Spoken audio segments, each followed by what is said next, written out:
Hello and good afternoon. Welcome to Triangle Spotlight. I'm Suzanne Lynn, and I've got an amazing author with me today. Author DCS has written the book called The T Axis. And man, that leaves a lot of questions. What the T Axis? Well, let's go ahead and start. First of all, welcome, DCS. I'm glad you're here. Hey, thanks. I love that. So Yeah. tell me, before we get into the name of the book, tell me what the book is about first. There's a guy, Ravi, a small town Indian guy who dies in the age 2005. And his brain is preserved for some reason.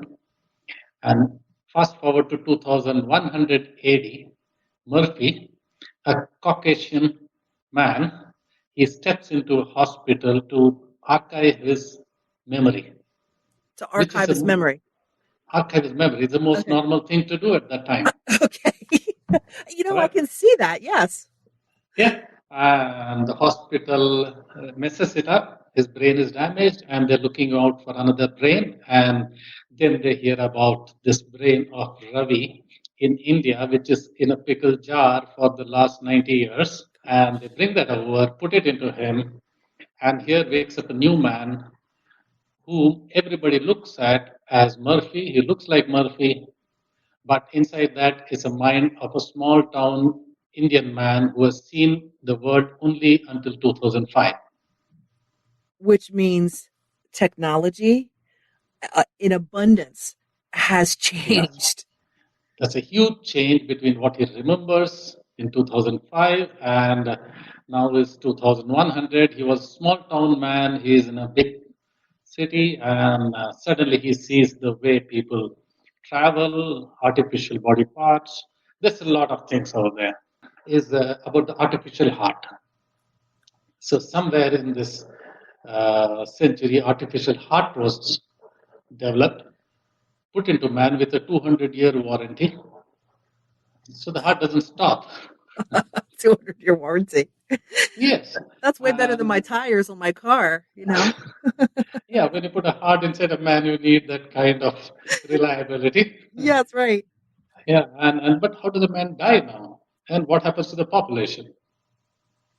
Oh, You know, wow. yeah, if the heart doesn't stop. So now the book is all fiction. Don't believe a word of what it Right. says. But Right. the, the way it goes is that at some point of time, the human being up to the age of 110, 120, his brain starts getting slow. And in spite of all these artificial body parts, nothing much revolutionary has been done about the human brain. So at some point of time, the human brain gives up Hmm. and man programs his death. He will call a doctor and all his friends, relatives, they'll have a nice drink and see him off. Oh my gosh, that is so wild to think about that. Yes. Oh, it Uh, programs his death. well, Wow. somebody has to switch off the breaker, the circuit breaker. You know what? Before we move off of the artificial heart, it kind of reminds me of the butterfly effect because if people are living longer, then that's affecting um, so many things. I mean, so many tiny little things that changes the trajectory of life and the human race. Yes, it is. There are many things, paradoxes that I felt. One of them is when the memory is archived, uh, the man doesn't remember anything of his childhood and his adult life. Take a case of a criminal. Lot of the time, we say he is taken to crime because of his early life experiences. He had a tough time, Yeah. or whatever may be the case. Somebody has influenced him, and he has become a criminal now. Now, if a man doesn't remember anything from his early life, can we say that he will not have a tendency for crime? The Wow. premise is that you take a criminal, archive his brain, send him out like a blank desk out there, and you're not putting him in jail anymore. Interesting concepts.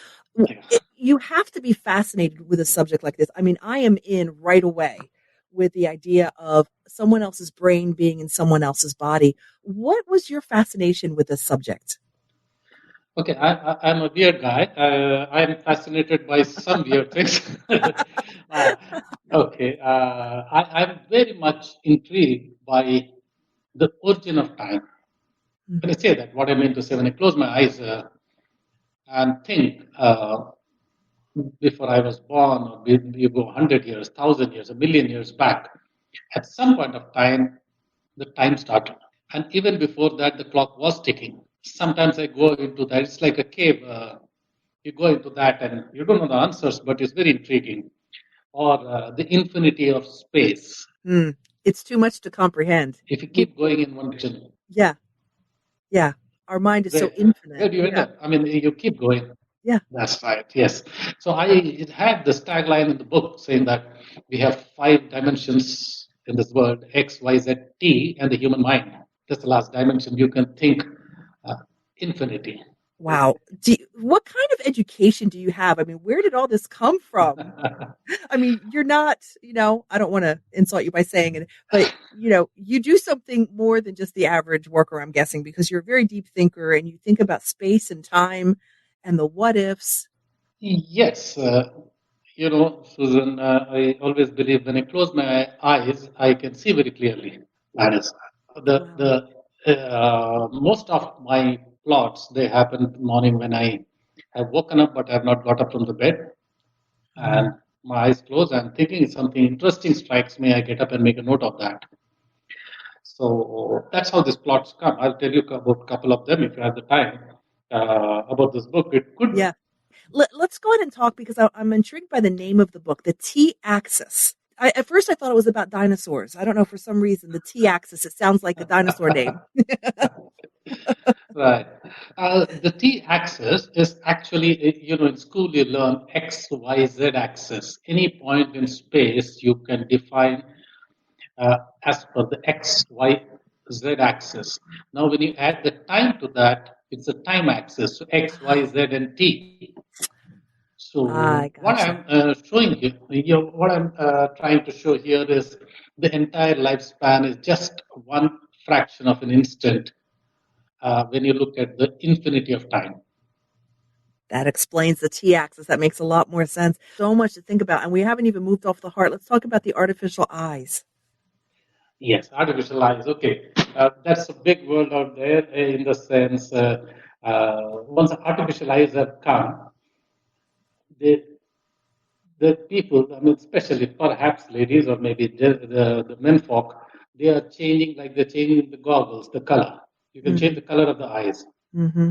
and these eyes you can see far away. You can see from the legs of an eagle flying over there, or count the legs of a centipede near you, Wow. because all this versatility is built in.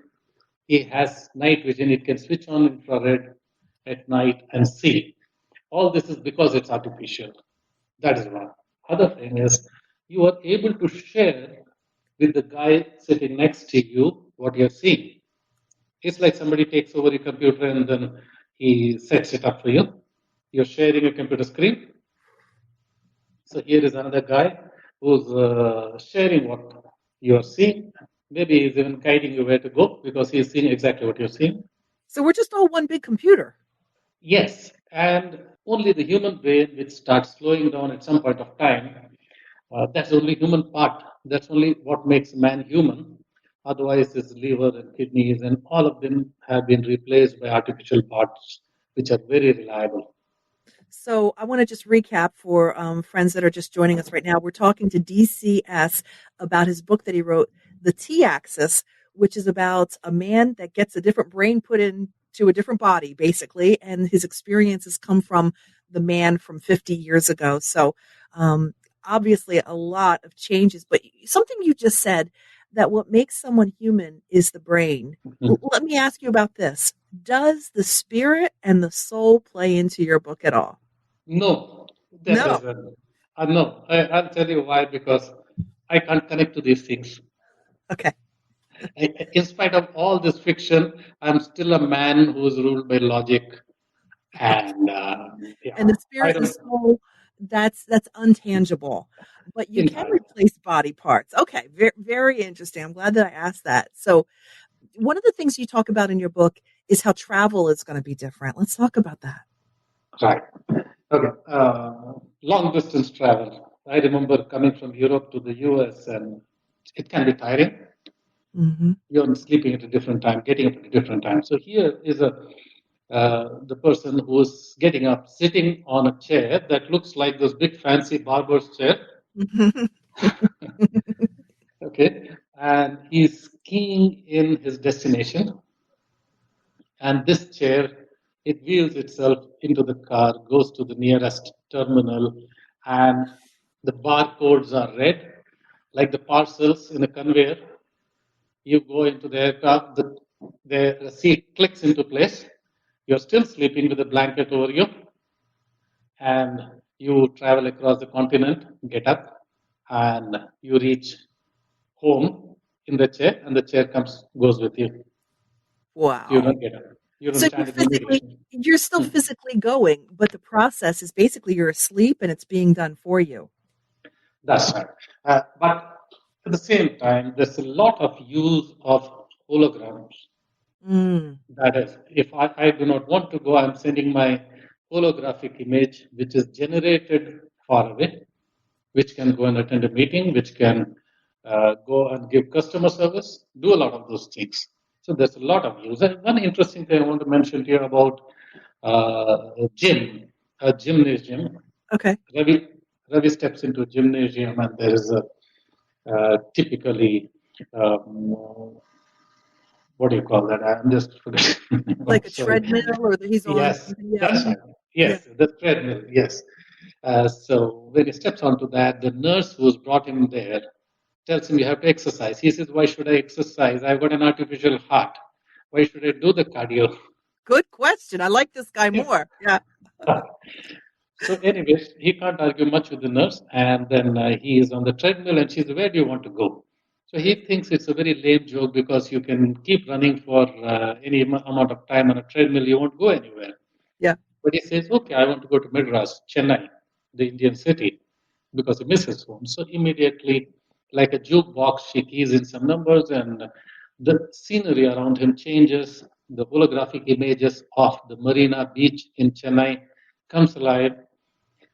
There's a warm, moist sea breeze that is coming to him, the noises of the beach, the smell.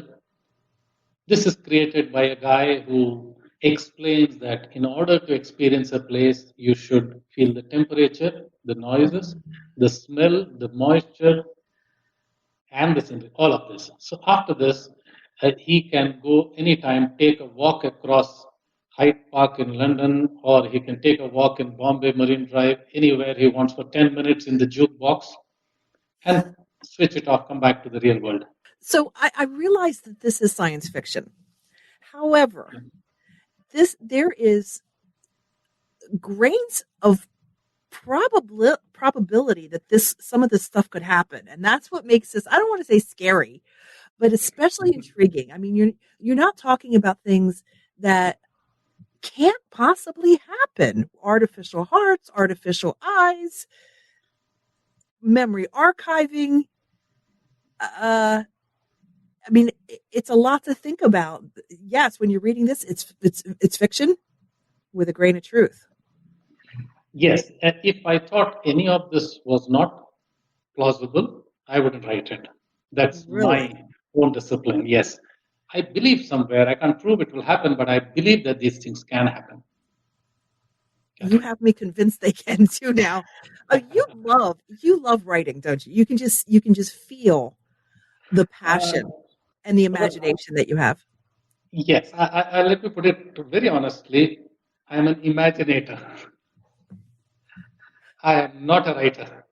Really, Yes, I work on writing, but the plots that I come up with in my mind are quite unusual, I must say. it, it, I mean, this is a movie waiting to be made. Yes, some people have told me that, but let's see. Yes. Someone has to hear about it, and I'll be happy to give it to. Actually, what I want is I want the younger generation to listen to this, think, smile, think about the paradoxes, think about what is happening around. Okay, I'll tell you, I'll just go off the moment from the future to the past. Okay. Now, Ravi remembers how he was in his house in the small town in a courtyard. There's no roof. They're lying down on a bed, on a charpai, we call it. And the sky is there with a lot of stars. And his father is a very serious kind of guy, but he's always trying to teach Ravi something. And he asks him, okay, tell me about the direction. Can you make out the north, south, east, west? Okay. Now, most of us would think about the pole star. Am I right, Susan? Yes, yes. Yeah, that's what comes to the mind. But here's the difference. It is much easier than looking for the pole star. You need to know two basic facts. One is that the sun rises in the east and sets in the west. You Right. know that? Yep. And the other one is that the moon doesn't have its own light, it reflects the sun's light. We also know that, right? Right. Right. Hmm. Okay, everyone knows that, but we never put two and two together. Now, you look at the crescent of the moon. When you look at the crescent of the moon, we know that the moon is not shaped like that. The moon is Right. actually a ball, right? Hmm. Now it's a moon is a ball, and someone is shining a torch on that ball from somewhere below the horizon, and that is why that part of the ball is lit up. Hmm. That is why it forms a crescent in that direction. Now that torch is the sun. So anytime you look at the crescent of the moon, you look outside, you look at the crescent of the moon, it's always pointing to the sun. Hmm. And when you realize that if it is 8 o'clock in the evening, you are looking at the direction that is west, obviously. And if you see the direction in the morning, 5 o'clock, obviously that's east. Right. Oh, interesting. Yes. Yeah, yeah. When the so moon is much easier to see, Right. unlike a pole star. You're looking for a pole star, you're seen in the northern hemisphere, you can't see in the southern hemisphere. It's not such a bright star. So the moon is always very easy to see. And that's always telling you where is the sun. Hmm. So this is something I've told about 1,000 people, and everybody understood within few seconds, but no Yes. one remembers having read this anywhere. It's not written in a book as far as I know. It's a very good point. I mean, and I'm thinking some of the stuff that's in your book is foreshadowing what's going to happen. That, maybe this is the first that people will read about this, just like your son scenario. That's right. And now I have written about 20 chapters, and I have just put out about 4 chapters. And I would like to bring this up as a serial story, one Hmm. after the other. I'm not very keen to make money. This is not money for me at all, Okay. because my bread and butter lies elsewhere. So I want a lot of people to read this, and there'll be some people who are interested in reading more of this. And that's what I'm looking at. And it's Yeah. short. It's an easy read, right? Yes, it's not very serious. It's told in the language of, I mean, in the through the eyes of Ravi, Hmm. who's a very ordinary guy, and he is just amazed at this new world and what's happening all around him. And it's only 17 pages. Yeah, because this is only a couple of chapters now, Okay. and then I would like to put out one chapter every 2 weeks. Okay. And I don't know if you have that much time to interview me every 2 weeks, but I will definitely have some. This is so interesting. I So, think I'll have to make time. okay, thank you. Well, Thank you. uh, Yeah, I was just going to ask, where is the book available? it's on Amazon. Okay. And the T axis, if you look for the T axis, there'll be two that will come up. One that I wrote in 2013, a hard copy book, and I've discontinued and withdrawn that. And this other one will pop up. There's a hyphen, the hyphen T hyphen axis. Right. Right. Yeah, yeah, it's there. IDCS, and that's the one you're going to want to find. And we have so much more that we could talk about. We've got to come to an end. But is there a website? Is there a contact if someone is intrigued by this whole huge idea that they can get a hold of you and ask you questions? Yeah, well, I'll welcome that. There's nothing better than an interested reader, I tell you, to fire my energies. All right. Well, let's go ahead and get that email to our friends here. It's CAPT dcsekhar@gmail.com. But it's just easier to look up the book, The T Axis. Thank you again. Have a great day. Thank you, Susan. Thanks for joining Suzanne Lynn for the Triangle Spotlight every Monday here on WQBQ 1410, the voice of Lake County.